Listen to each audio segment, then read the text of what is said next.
ನೀವೆಲ್ಲ ನಿಂತ್ಕೊಂಡು ಹೇಳ್ತಾ ಇದ್ದೀರಾ ಸುದೀಪ್ ಸರ್ ಬಂದಿದ್ದಾರೆ ಪ್ರೋತ್ಸಾಹ. ನಾನು ಎಷ್ಟು ಫೇಲ್ಯೂರ್ಸ್ ನಾನು ಕೊಟ್ಟಿಲ್ಲ ಲೈಫಲ್ಲಿ, ಬಟ್ ಅದು that is not defining you.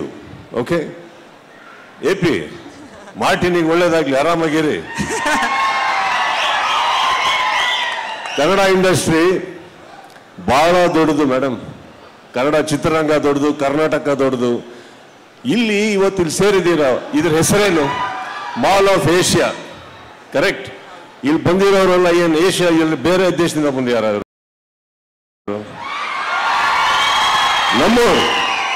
ನಮ್ಮವ್ರ ಮಧ್ಯದಲ್ಲಿ ನಿಂತ್ಕೊಂಡು ನೀವು ಕನ್ನಡ ಬೆಳೆಸಿ ಅಂತ ಹೇಳಕ್ ಹೋಗ್ಬೇಡಿ. ಅರ್ಥ ಆಯ್ತಾ? ಕನ್ನಡ ಬೆಳೀತಾ ಇದೆ, ನೀವೆಲ್ಲ ಕನ್ನಡ ಮಾತಾಡೋ ತನಕ ಕನ್ನಡ ಬೆಳೆಯುತ್ತೆ. ಅಲ್ಲಿಗೆ ನಂದು ಆ ಭಾಷಣ ಮುಗೀತು, ಪಿಕ್ಚರ್ ಬರ್ತೀನಿ. ನನಗೆ ನಿನ್ನೆ ವಿನಯ್ ಅವರು ಬಂದು ಈ ಟ್ರೈಲರ್ ತೋರಿಸಿದಾಗ ಗೊತ್ತಿಲ್ಲದೇನೋ ನನ್ನ ಮನೆಯಲ್ಲಿ ಫಸ್ಟ್ ಟೈಮ್ ನಾನು ನಿಂತ್ಕೊಂಡ್ಬಿಟ್ಟು ಆಕ್ಚುಲಿ ಅವರಿಗೆ ಚಪ್ಪಾಳೆ ತಟ್ಟಿದ್ದೀನಿ.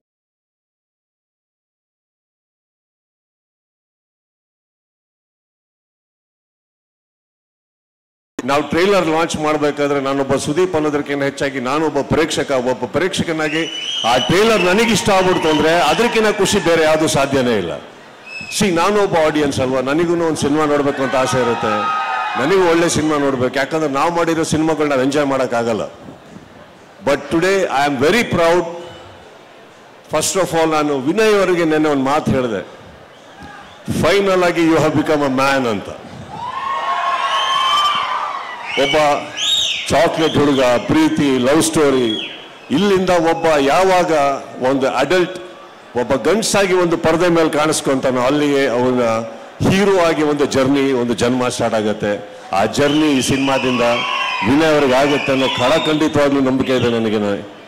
ಅದ್ಭುತವಾದಂಥ ಟ್ರೈಲರ್, ಅದ್ಭುತವಾದಂಥ ಮ್ಯೂಸಿಕ್. ನನಗೆ ಎಲ್ಲದಕ್ಕಿಂತ ಇಷ್ಟ ಆಗಿದ್ದು ಡೈರೆಕ್ಟರ್ ಮಾತಾಡದೇ ಇರೋದು, ಅದೇ ಬೆಸ್ಟ್. ಬಹಳ ರಿಕ್ವೆಸ್ಟ್ ಮಾಡಿದ್ವಿ ಸರ್, ಅವ್ರೇನೋ ಕೆಲಸ ಮಾತಾಡ್ತಾ ಇದೆ. ಇಲ್ಲ, ಇಲ್ಲಿ ಏನಾಯ್ತು, ಒಬ್ಬ ನಿರ್ದೇಶಕರು AP ಅರ್ಜುನ್ ಅಂತ ಬಂದ್ಬಿಟ್ಟು ತುಂಬಾ ಹೇಳ್ಬಿಟ್ರಲ್ಲ, ಅದಕ್ಕೆ ಅವ್ರಿಗೆ ಭಯ ಆಗೋಯ್ತು ಮಾತಾಡೋದಕ್ಕೆ.